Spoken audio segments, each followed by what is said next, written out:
নমস্কার, শান্তি ওই বাদ্য ভান্ডারের পক্ষ থেকে আপনাদের প্রণাম ও ভালোবাসা।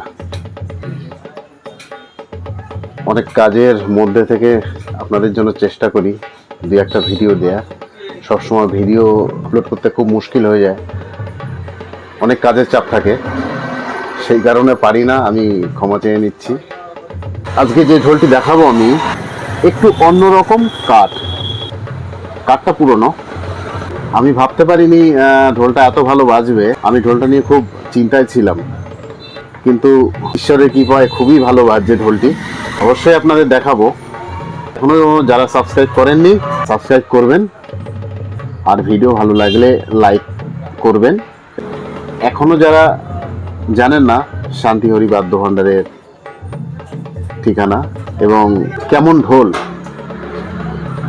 তাদের কাছে একটু ভিডিওটা আপনারা শেয়ার করে দেবেন, তাহলে আমার সঙ্গে তারা যোগাযোগ করে চলে আসবেন। আর ভিডিও তো আছেই, কেমন ঢোল বানাই কি না বানাই সেটা আপনারা জানেন, অনেক দূরের থেকে আসছেন। আর আজকে যে ঢোলটি দেখাবো, বহুত দিন আগে ভাইয়ের সঙ্গে পরিচয়।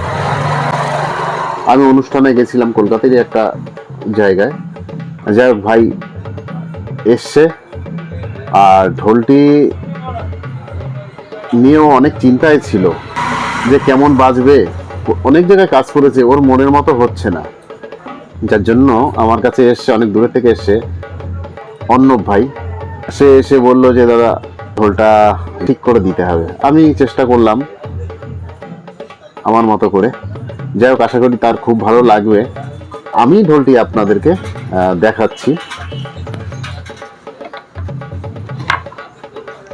কাঠটা একটু লম্বাটে।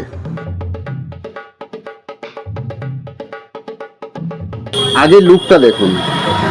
ও বারবার বলেছিল দাদা আমি উঁচু চাক বাজাতে পারি না, আমাকে নিচু করে দিতে হবে। যাক, চেষ্টা করলাম নিচু করে দেওয়ার। আশা করি ওর কোনো অসুবিধা হবে না।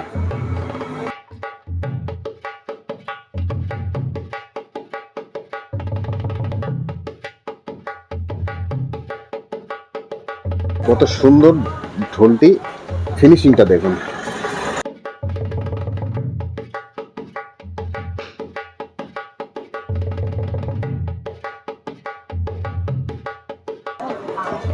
বায়ার ফিনিশিংটা দেখুন। সব জায়গায় চারটি সমান আছে, উঁচু নিচু কোথাও নেই। ফিনিশিংটা দেখুন।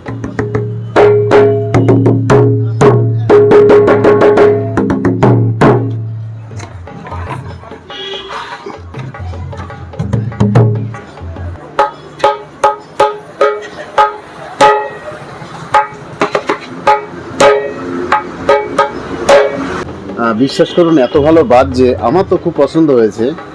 ঢোলটি কেমন লাগলো সেটা আপনারা নিশ্চয়ই কমেন্ট করেই জানাবেন। খুব হাই হয়েছে ঢোলটি। এই কাঠ যে এত ভালো বাজবে আমি সত্যিই কল্পনা করতে পারিনি।